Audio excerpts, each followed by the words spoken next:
So they just announced a brand new handheld gaming device called the Analog. Apparently it can play all Game Boy and Game Boy Advance games.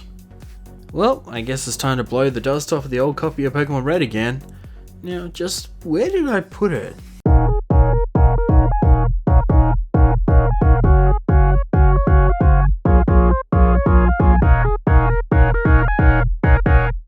Oh hey, it's you! Welcome to another exciting episode of Free to Play, your weekly gaming news show delivered to you hot and fresh from the barbecue in the land down under. I'm your host, Charlie K, and in this week's episode we'll be covering Fortnite being sucked into a black hole, Sonic the Hedgehog gets a makeover, old Pokemon become chunky, and could we be getting a sequel to the cult classic OKAMI? Find out all the latest and more in this week's episode of Free to Play. For our first bit of news for this week, Google thinks that their new cloud-based system, Stadia, will have less lag in their gaming PC in just 2 years.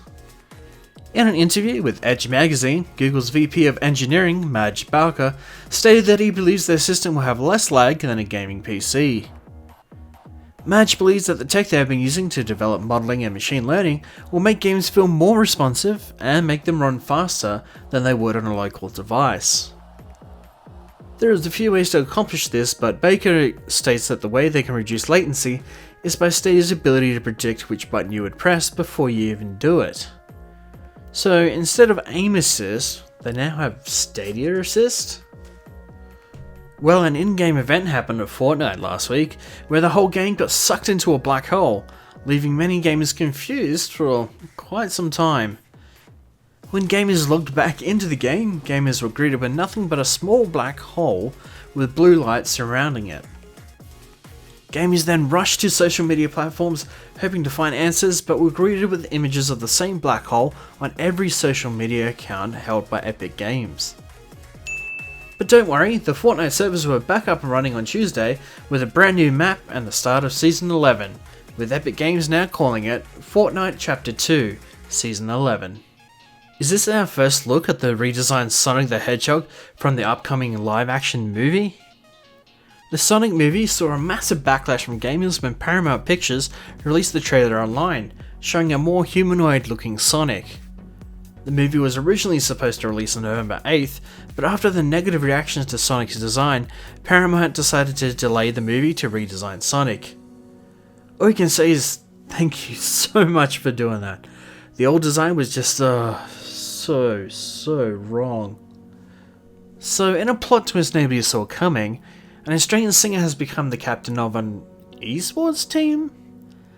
Shannon Knoll announced at PAX Melbourne that he'll be leading an eSports team thanks to the computer company Lenovo.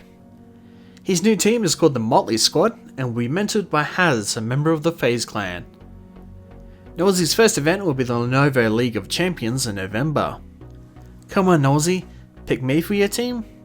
Oh please, what about me? The Pokemon Company has revealed brand new chunky forms for some of your favourite Kanto Pokemon. These new forms, called Gigantamax, will include Pokemon such as Charizard, Butterfree, Meowth, Eevee, and Pikachu. These new forms have their own unique abilities, such as Meowth being able to deal some damage, then give you some extra cash after ending the battle.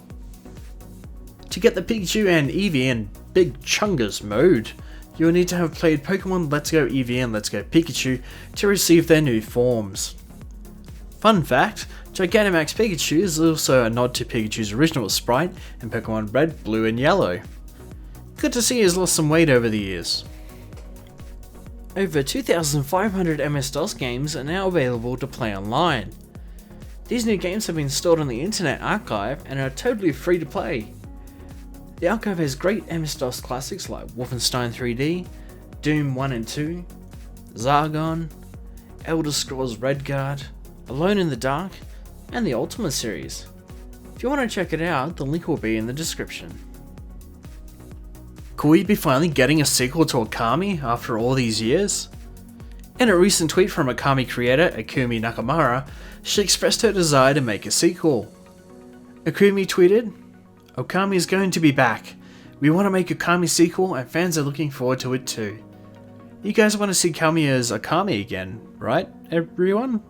I want to work on it too. Ikumi intends to partner with Hideki Kamiya from Platinum Games to create the sequel. Ikumi worked on the original OKAMI with Hideki before she departed Tango Gameworks in September this year, after working there for 9 years of being with the company. The previous title she worked on is the upcoming Tokyo Ghostwire, which seems to be a title of mystery at this point. And that is all for this week's episode of Free to Play.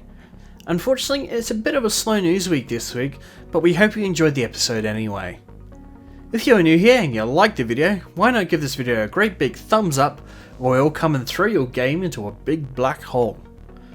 This is Charlie K, Gamers Unite, and we will see you on the next level.